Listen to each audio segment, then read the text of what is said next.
Hello everyone, welcome to your channel bird of said. और सभी friends को राधे राधे। कैसे हैं आप लोग? आई होप आप सब लोग अच्छे से ही होंगे। चलिए स्टार्ट करते हैं अपना लाल किले का सेकंड पार्ट वीडियो, जो कि मैंने आपको बताया था। फर्स्ट पार्ट आप लोग देख चुके होंगे। तो सबसे पहले मैं आपको एक बात बता देती हूँ कि मैंने आप लोगों के साथ फर्स्ट पार्ट में एक प्रैंक किया था। तो क्या आप लोगों ने उसे पकड़ पाया है?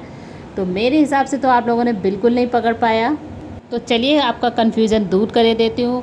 एक्चुअली फ्रेंड, मैं क्या सोचती थी कि हिस्ट्री मेरी ही वीक है, बट मुझे ये लगता है कि आप लोगों की हिस्ट्री भी बहुत ज़्यादा ही वीक है।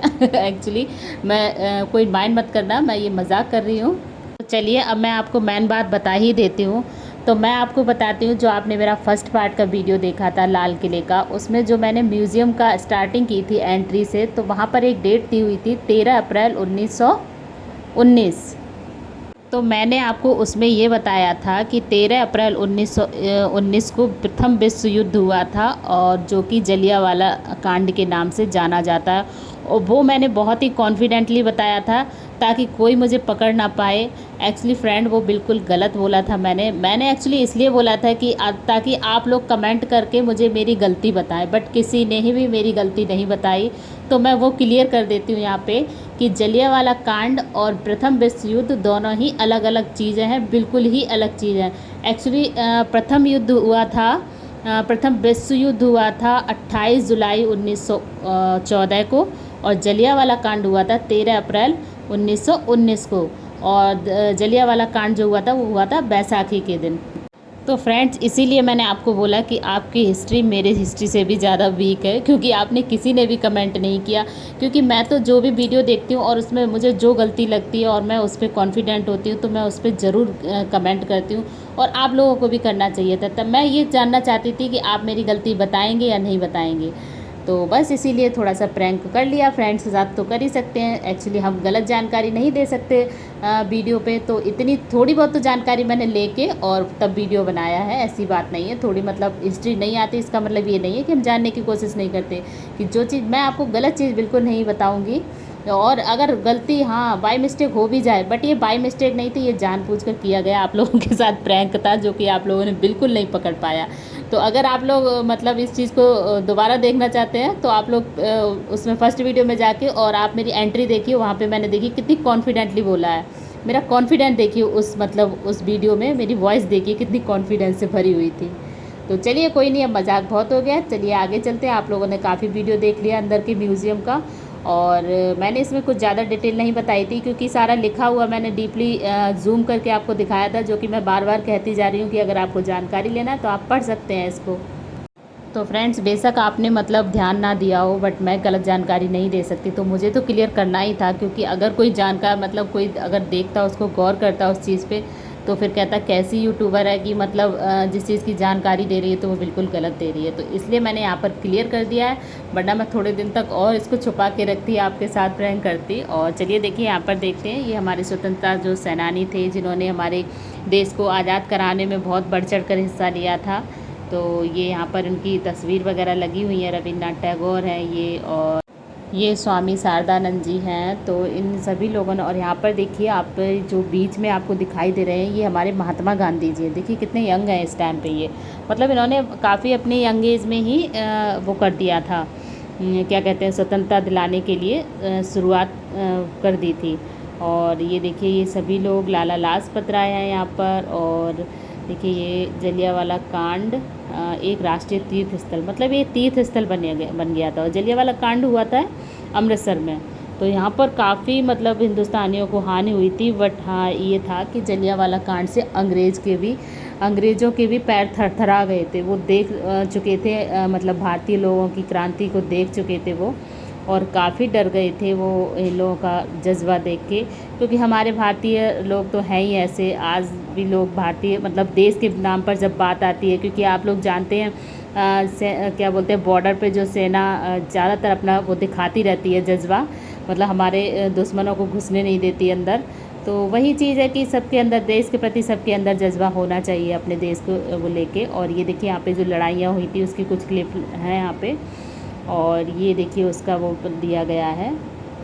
लोकेशन टाइप का जलियांवाला बाग का। ये यहाँ पर देखिए पूरा नक्शा बना के दिया गया है, कहाँ पर क्या हुआ था, कैसे अमृत शहर के मानचित्र, स्वर्ण मंदिर में मतलब कहाँ था क्या, ये सारा कुछ इसमें दिया गया। बहुत अच्छे से जानकारी दी गई थी। मतलब अगर आप बट हाँ, यहाँ पे टाइम लगता है इन चीज़ों को, अगर सारी चीज़ें पढ़ते ना तो यहाँ पर टाइम लगता है। और ये है हमारे ऊधम सिंह जी। तो देखिए उन्होंने क्या क्या लिखा था, आप लोग पढ़ सकते हैं यहाँ पर। और तो यहाँ पर एक ही म्यूज़ियम नहीं था, म्यूज़ियम मतलब कई एक थे, और कई एक भी थे उसके बाद भी उसमें पार्ट अलग अलग थे। मतलब आपने देखा होगा प्रदर्शनी नंबर 1, 2, प्रदर्शनी नंबर 3, इस तरीके से गेट बने हुए हैं, एरो लगे हुए हैं। ये अब यहाँ से हम लोग नीचे जा रहे हैं, तो यहाँ पर भी दिखाएंगे कहाँ एग्ज़िट है, कहाँ एंट्री। मतलब कोई भी, अगर कोई नया व्यक्ति भी जाएगा तो उसको गाइड की ज़रूरत नहीं पड़ेगी। वहाँ इतना कुछ लिखा हुआ है, अच्छे से सारा कुछ क्लियर है, कोई मतलब यहाँ पर गुम नहीं होगा। और अब आप देखिए हम लोग निकल रहे हैं बाहर की साइड में। हम लोगों ने पूरा ये म्यूज़ियम घूम लिया है। इसके बाद हम जाएंगे एक नेक्स्ट। तो यहाँ से निकलने के बाद एक इसी के बगल में एक म्यूज़ियम और है जिसमें हम लोग जाएंगे, और उसमें आपको बहुत ही ज़्यादा इंटरेस्टिंग चीज़ें देखने को मिलेंगी। अब तक आपने ये जाना कि मतलब किसने कितना हिस्सा लिया था, किसने कितने सैनिक मारे थे, कौन किसके द्वारा मारा गया था, ये सारी चीज़ें इसमें डिटेल थी।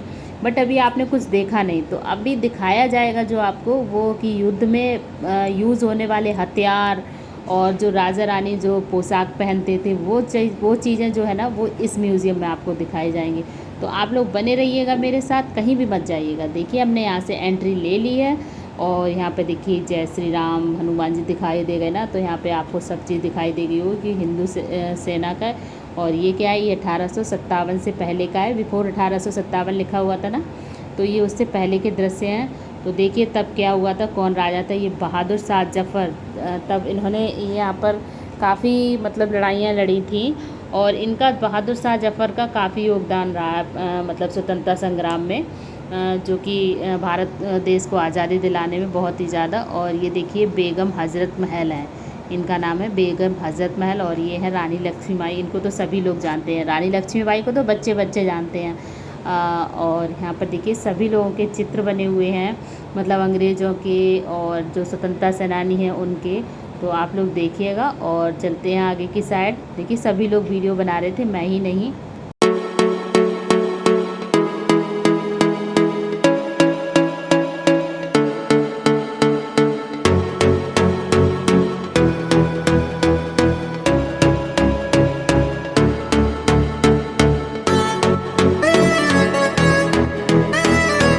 तो चलिए अब हम यहाँ पे देखेंगे राजाओं ने युद्ध में क्या क्या चीज़ें मतलब प्रयोग में लाए थे, जो हथियार थे वो ये थे। ये देखिए बहादुर शाह जफ़र की तलवार है, अभी यहाँ पे लिखा भी होगा कौन सा हथियार किसका है। ये म्यान रखा हुआ है, ये तलवार। और ये तलवारें मतलब देखने से ही लग रही थी ये कितनी भारी थी। अभी आपको यहाँ से हल्की लग रही होंगी, बट ये बहुत भारी थी।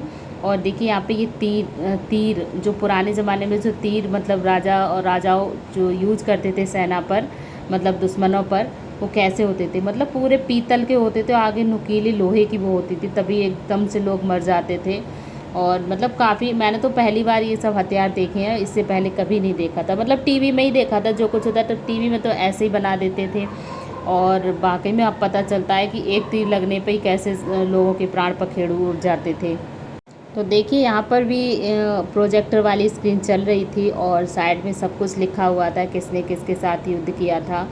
और ये देखिए राज्य हड़पने की नीति, ये सब कुछ लिखा था, सबकी सन बाकायदा दी गई थी।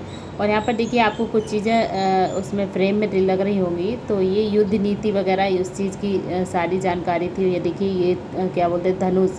धनुष देखो कैसे टेढ़ा हो गया, क्योंकि उस ज़माने का काफ़ी समय हो गया, मतलब हमारे भारतवर्ष में सब लोगों ने इसको संभाल के रखा, यही बहुत बड़ी चीज़ है। मतलब इन चीज़ों को देखिए, तभी म्यूज़ियम का मतलब ही होता है कि प्राचीन काल की चीज़ों को अच्छे से रखना और उसको मतलब लोगों को दिखाना, तो यही म्यूज़ियम होता है। तो देखिए काफ़ी मतलब काफ़ी चीज़, और बराबर सफाई चल रही थी, क्योंकि धूल मिट्टी हो जाती थी ना, तो वो धुंधली नहीं दिखती, तो इस वजह से बराबर वहाँ पर सफाई चल रही थी। और यहाँ पर देखिए प्रदर्शनी का गेट है, यहाँ से एग्ज़िट हो रहे हैं हम लोग, और अभी जाएंगे ऊपर की तरफ। तो ऊपर की तरफ आपको क्या देखने को मिलेगा वो भी मैं आपको दिखाती हूँ। तो ऊपर भी इसी टाइप से मतलब 3-4 मंजिल के ये वो बिल्डिंग थी। तो ऊपर देखिए ये युद्ध के जो चित्र बनाए गए ना, कि किन सेनाओं में और कहाँ कहाँ युद्ध हुआ था। ये देखिए सारे शहरों के नाम और किस किसने योगदान दिया था, तो वो सभी कुछ लिखा हुआ था। और देखिए ये थे राजा, लखनऊ के राजा थे ये।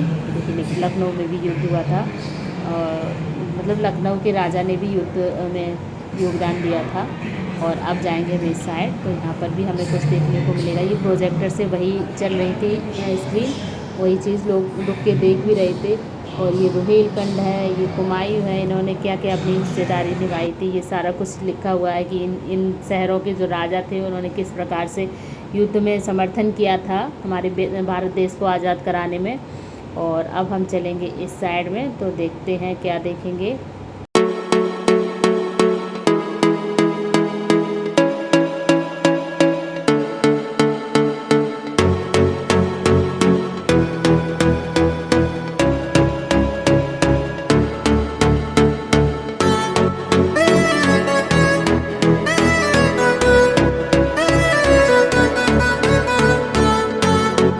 देखा आपने सारी चीज़ें म्यूज़ियम की। और अब हम आगे की साइड में बढ़ेंगे, तो यहाँ पर देखेंगे कि देखिए ये लिखा हुआ है बुलंदशहर और अलीगढ़। ये देखिए हमारे साइड के ही शहर हैं।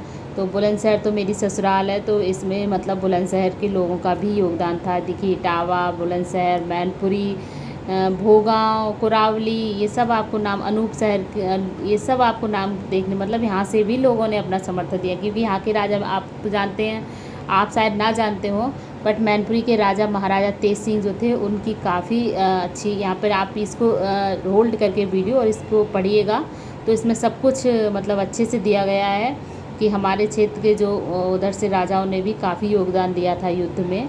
और महाराजा तेज सिंह का तो नाम काफ़ी प्रचलित है। अगर आप लोग मैनपुरी शहर से हो तो आप शायद जानते हो, ज़िला मैनपुरी के हो, मैं तो उधर की हूँ, तो इसलिए तो मुझे पता है। मतलब मुझे ये नहीं पता था, तेज सिंह का नाम मैंने सुना था, उन्होंने ये राजा थे ये भी पता था, बट ये नहीं पता था कि उनका नाम लाल किले के अंदर भी है। हमारे मैनपुरी भोगांव का नाम भी लाल किले के अंदर है। देखिए आप लोग, कितनी बड़ी बात है ना। तो आप लोग ये चीज़ें पढ़िएगा ज़रूर, थोड़ा सा टाइम निकाल के, ज़्यादा नहीं, थोड़ा सा टाइम निकाल के आप लोग ये चीज़ें पढ़िएगा।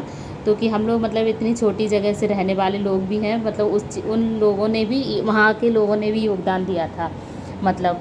तो ये तो प्राउड की बात है ना कि हम लोग जिस क्षेत्र में रहते हैं वहाँ के लोगों ने भारत के देश को आज़ादी दिलाने में अपनी भूमिका निभाई है ना।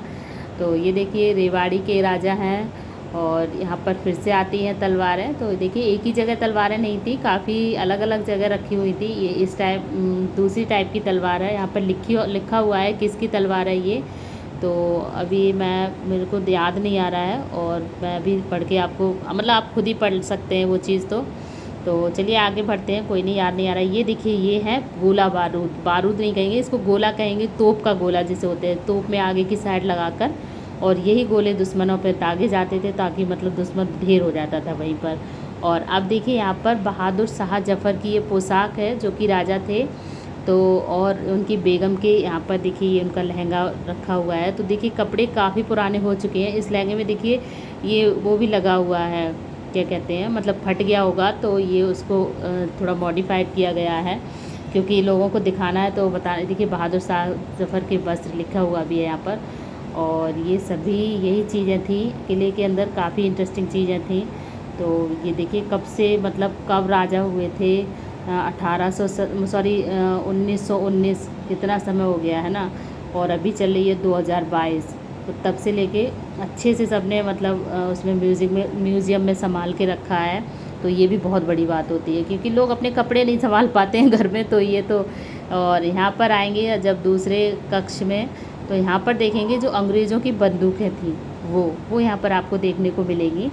तो देखिए वो भी काफ़ी पास से दिखाई गई हैं। देखिए ये बंदूकें थी, ये खंजर थे, इस टाइप की बंदूकें होती थी पहले। अब की बंदूकें और पहले की बंदूकों में कितना अंतर होता है। देखिए इस टाइप के खंजर होते थे, आपने मूवी में देखा भी होगा अभी जो, तो कैसे खंजर उठा के ऐसे, मतलब कुल्हाड़ी, ये देखिए कुल्हाड़ी भी है।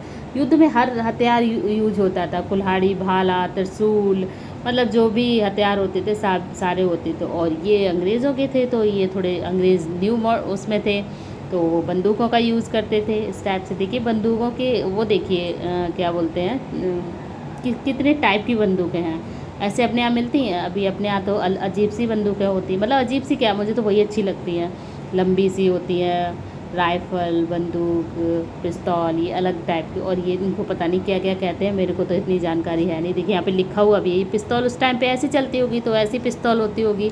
अब थोड़ा उसका लुक चेंज किया कर दिया गया था। ये देखिए चाकू होते थे, इंसान चाकू हाल मतलब जो रानियाँ होती थी वो तो ज़्यादातर चाकू रखती थी अपने सेफ्टी के लिए अपने पास। ये खंजर होते थे, तो इस टाइप के हथियार यूज़ होते थे। और उसके बाद देखिए मेरठ की क्रांति दिखाई गई है और सारा कुछ दिखाया गया, आप लोग देखते रहिए।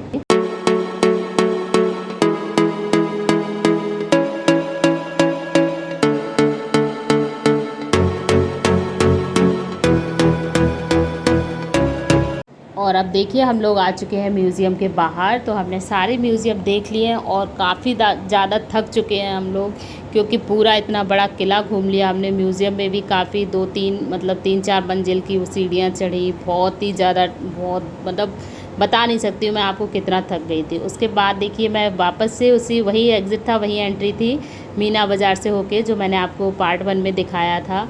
तो यहाँ पर देखिए सुंदर सुंदर से नेकलेस थे और ये मैं लेने की सोच रही थी, बट मैंने नहीं ले पाया क्योंकि लौटते टाइम ना अथर बहुत ज़्यादा थक गया था, वो बहुत परेशान कर रहा था। तो मैंने कहा छोड़ो, फिर कभी देखूँगी, मतलब यहाँ नहीं तो कहीं और से। बट यहाँ पर मतलब चीज़ें बहुत अच्छी थी, मन नहीं मान रहा था मेरा।